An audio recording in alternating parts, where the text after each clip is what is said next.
Allons-y. Allons-y, allons-y.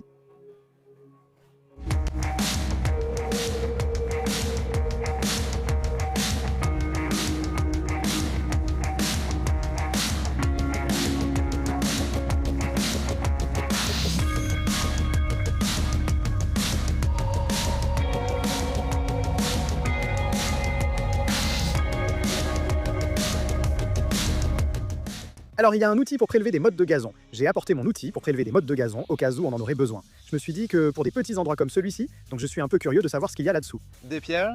Ce sont peut-être des débris de construction. Je ne sais pas, mais si tu dois déboucher, fais-le avant. Non, il vaut mieux le faire avant le sable qu'après. Tu as un tournevis? Ouais. Bon là, ça n'a pas l'air génial. Ouais, et j'ai bien un bon demi-centimètre. Ouais. D'accord. Voyons s'il y a quelque chose en dessous. Il y a bien 8 cm. C'est quelques centimètres, à toi de décider. Tu devrais peut-être attendre d'arriver au cœur de l'été, si tu veux, et voir si cet endroit ne se remplit pas. Ou bien si ça se remplit puis que ça meurt parce qu'il n'y a pas d'humidité. Tu peux ensuite creuser ici et décider de retirer les débris, mais ce n'était peut-être pas un si gros problème. Ce que je voulais te dire, c'est que ramasser les pierres pourrait être une bonne idée. Regarde ça, j'ai l'œil du vrai jardinier, donc je repère les pierres. Et ça me met dans un... Dans quoi ça me met? Ça te met dans un arrêt cardiaque? Un arrêt cardiaque quand je vois des pierres là posées sur la pelouse. Parce que si tu allais creuser, Celle-là, elle est bonne. une pierre, il faut l'enlever avant de mettre du sable. Attends, oui, parce que après ça va remplir ce trou. D'accord, j'espère que je le fais bien. Oui? Il y a trop de pierres. Non, j'allais dire qu'il n'y a qu'une seule façon de le faire.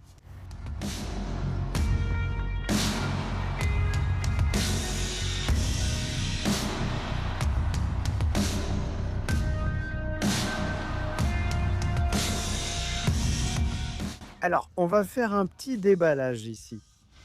J'ai un joli râteau de nivellement envoyé par Lancy. Ils m'ont dit, utilise-le, j'ai accepté et ils me l'ont envoyé. J'ai des trucs sympas ici, j'ai des gants Lancy élégants. C'est le râteau de nivellement Lancy de 42 pouces, on va l'essayer. Tout ce que j'ai utilisé avant, c'est ce râteau paysager de 36 pouces. Waouh, encore des t-shirts. Ils t'en ont envoyé 2. Un pour moi aussi. Tu en veux un? Ouais, j'en veux un. Voyons, ils n'ont pas envoyé les instructions. Je vais donc le faire sans comme un vrai homme. Ouais, j'allais dire...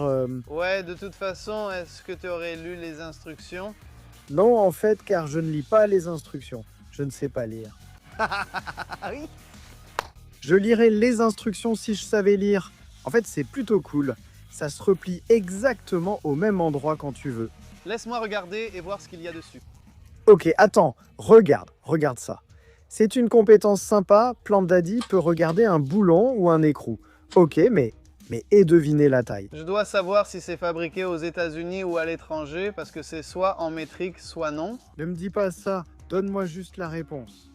Tu vas dire ce que tu crois? J'hésite. C'est ce que mon instinct me dit. 3/4, c'est trop petit. J'allais dire 5/8, c'est 3/4. On revient à 3/4. Il doute de lui, ok, j'ai un peu exagéré car en général, il dit exactement ce que c'est et il a raison. Normalement, je vise juste. Et là, Tu vois? cette fois, on doute de nous-mêmes. C'est trop grand. Trop grand, c'est trop grand. D'accord, c'est le 5/8. Je pensais vraiment que c'était ça, mais c'est trop petit, c'est 11/16. Waouh, le très courant 11/16. Fantastique Lancy, tu choisis le 11/16. C'est un choix audacieux. Donc je pense que ce truc n'est probablement pas censé être super serré parce que tu ne veux pas que ça serre, tu veux que ça puisse bouger librement. Donc le premier essai. Waouh. Ça passe comme dans du beurre. On va faire l'inverse et voir. Tu veux que j'utilise cet outil? Oui, utilise ce râteau. Je peux participer moi aussi, mince. Je dirais que ça glisse déjà beaucoup plus facilement, ta pelouse est déjà beaucoup plus plate. C'est génial. Je suis en train d'arracher beaucoup de Bermuda. Attends, utilise le dos. Oh! Je suis idiot, utilise le côté plat, mec. Je croyais aussi que j'étais en train de scarifier. Eh bien, tu l'étais.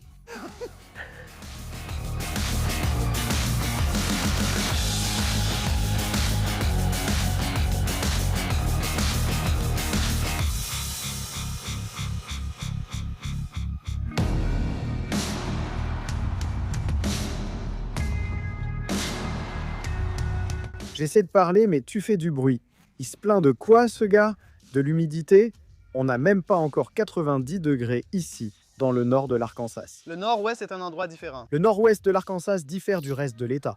On n'a même pas atteint 90 degrés. Voici un conseil pour toi. Verse du sable sur ta pelouse quand elle pousse le plus. On y a justement, et il va pleuvoir ce week-end.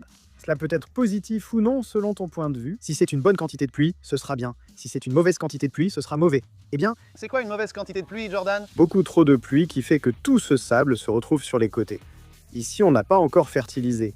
Aussi, fertiliser juste avant pourrait être super si tu arroses tout après. Sinon, avec de l'engrais granulé, il resterait sur place. Avec le sable, on finirait par tout ratisser en tas ou entraîner. Ce que j'ai toujours fait, c'est simplement mettre de l'engrais granulé sur le sable, puis arroser, parce qu'il faut arroser après avoir mis le sable de toute façon. Mais en fait, il n'est pas si difficile que ça de déplacer du sable sur de l'herbe d'1 pouce de haut. Ce n'est pas si grave que ça, c'est intéressant. Donc tu es en train de me dire... J'ai sans doute toujours eu besoin d'un râteau de nivellement sophistiqué. Et celui-ci en est un. C'est sympa. J'ai toujours utilisé le râteau paysager de 36 pouces, mais j'aime bien, je crois que je vais devenir adepte. Donc c'est exactement la raison pour laquelle on nivelle, et vous voyez cet espace en dessous, ça touche juste ici, et ça touche juste là. C'est aussi l'importance d'avoir un râteau large, donc ce râteau de 36 pouces que j'ai, ou 42 pouces en gros. Donc, il va couvrir les espaces, et le sable va tomber en dessous ici quand votre râteau devient lisse. Regardons comment ça se passe ici, Brandon juste comme ça. J'espère que vous avez pris plaisir à nous regarder. Niveler cette pelouse, elle ne sera plus jamais bosselée. À la prochaine.